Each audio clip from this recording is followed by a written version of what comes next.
مسلمانوں اہل سنت کے علماء ذاکر نائک کے متعلق سخت رویہ کیوں رکھتے ہیں؟ جیسے ہی ڈاکٹر ذاکر نائک کے دورہ پاکستان کا اعلان ہوا، سنی علماء نے سوشل میڈیا پر احتجاج برپا کر رکھا تھا۔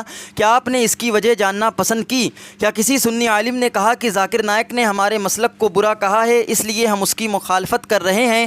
کیا کسی سنی عالم نے کہا کہ ذاکر نائک ہندوؤں، سکھوں اور عیسائیوں سے مناظرے کر رہے ہیں اس لیے ہم اس کی مخالفت کر رہے ہیں؟ کیا کسی سنی عالم نے کہا کہ ذاکر نائک بدعت و خرافات کے خلاف بات کرتا ہے اس لیے ہم اس کی مخالفت کر رہے ہیں؟ کیا کسی سنی عالم نے کہا کہ ذاکر نائک کو تقابل ادیان کے موضوع پہ گفتگو نہیں کرنی چاہیے؟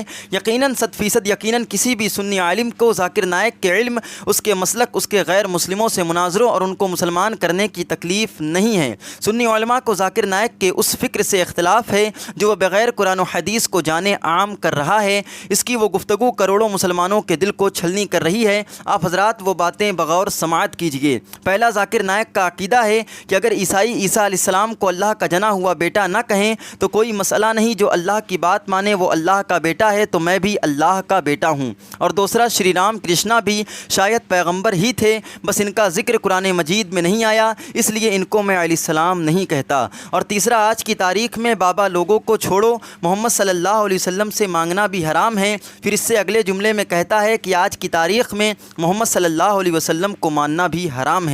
اور چوتھا، اس کا عقیدہ ہے کہ امام حسین رضی اللہ تعالی عنہ باغی ہیں اور وہ یزید کو رحمۃ اللہ علیہ کہنے کا قائل ہے، جو اجماع امت کے خلاف عقیدہ ہے۔ اور پانچواں، ایک مجمع میں ایک عیسائی اس سے کہتا ہے کہ تمہارے قرآن میں عیسیٰ علیہ السلام کے بارے میں لکھا ہے کہ وہ مردے زندہ کرتے تھے، کیا تمہارے پیغمبر کے بارے میں بھی ہے کہ انہوں نے مردے زندہ کیے ہوں؟ تو جواب میں ذاکر نائک کہتا ہے کہ نہیں، ہمارے پیغمبر نے مردے زندے نہیں کیے۔ اس لیے سنی علماء اس کی جاہلانہ فکر کے مخالف ہیں کہ عام نوجوان اس کی چرب زبانی سے متاثر ہو کر اس کو اپنا آئیڈیل سمجھنا شروع کر دیتا ہے اور پھر اس کے غلیظ نظریات بھی اپنانا شروع کر دیتا ہے۔ جیسا کہ مرزا جہلمی پہلے اسلام کی توحید کی تبلیغ کر رہا تھا، جب دیکھا کہ نوجوان کافی تعداد میں پیچھے لگ گئے ہیں تو اس نے قادیانیوں کے لیے راہیں ہموار کرنا شروع کر دی۔